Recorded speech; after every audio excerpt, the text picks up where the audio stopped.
Let's talk about stories and storytelling.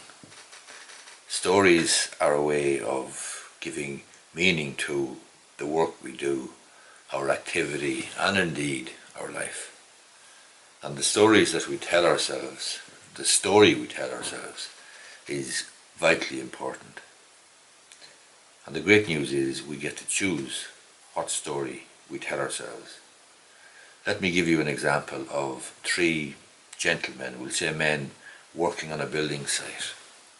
The first guy is asked what he does and he says, I'm a block layer, I lay blocks.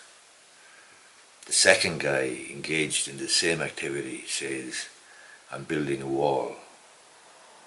And the third guy, engaged in precisely the same activity, says, I'm building a cathedral.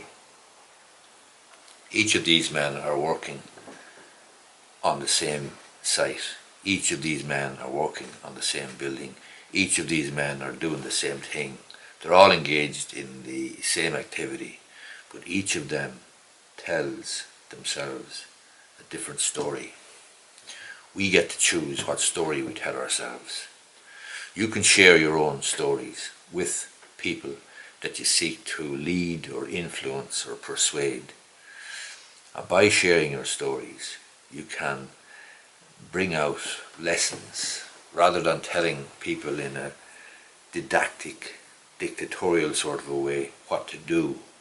You can use story to allow people to have greater meaning in the work that they're doing or the activity they're engaged in. If you are, for example, an employer or a leader or an influencer of some description. And when I say influencer, I mean in the old original meaning of the word influencer, not the modern social media version of being an influencer. So you can share your own stories with people if you're an employer, if you're a leader, to influence. But most importantly, you can choose the story you tell yourself, because it will give meaning to your work, it will give meaning to whatever activity you're engaged in, it will give meaning to your life. Stories are powerful. Storytelling is a powerful activity.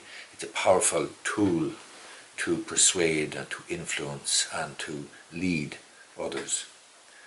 Hope you find this video useful. If you do, we'd appreciate if you gave it the thumbs up down below. Thanks a lot.